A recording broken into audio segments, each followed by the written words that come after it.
Good morning. It's great to be able to interact with you this morning and to share some things out of my heart.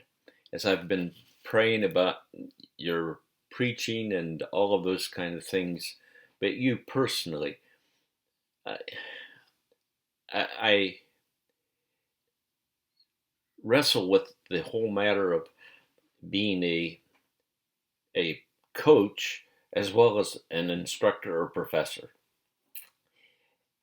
And one of the things that I thought about as a basketball picture, if I saw from the sidelines that you could get to the basket by dodging player number 55 very easily, I would be amiss if I didn't tell you that.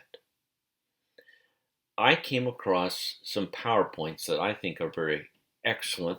Some tweaking we might need to apply, but they are from a former version of this course that I taught. I thought I had lost them all, and I was delightfully surprised to discover them on my computer.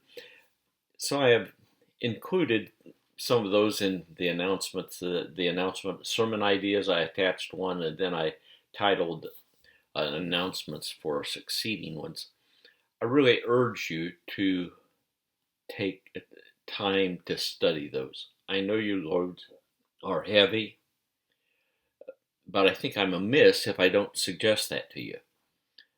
I cannot mandate it because it's not in the course syllabus, but I strongly encourage you to look at the 3 PowerPoint presentations I cite in today's announcement. There's another one, the case for expository preaching, plus 2 that I mentioned last week in the announcements. This is a great week as we head toward our next sermon. As I've written to some of you, you need to think twice about the sermon text that you're going to use, and I'm sure you already have. You're probably ahead of the game on that, and I commend you for that. And then we go back through the process that we did in the first time. I trust that you'll notice in that assignment 5.1 that include the last sentence, include an evaluation how this worked the first time and what you've done differently or better this time. Okay, that's a good point to think about. And then you study your passage for your second sermon, and then explore the historical and cultural context of that passage. And then in our discussion, we're going to identify the valuable cross-references.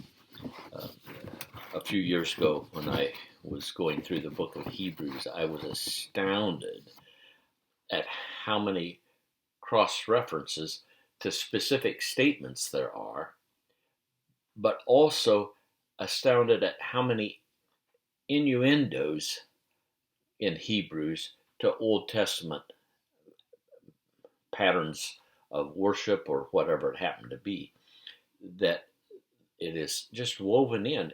It's assumed you know the Old Testament. And if you're going to understand many of the epistles, you need to understand the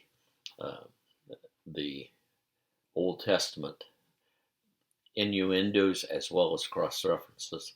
So it's a fun exercise to do because it really lightens up many aspects of Scripture. I hope this is a great week for you. May God bless you and encourage you. Always feel free to get in touch with me. Blessings.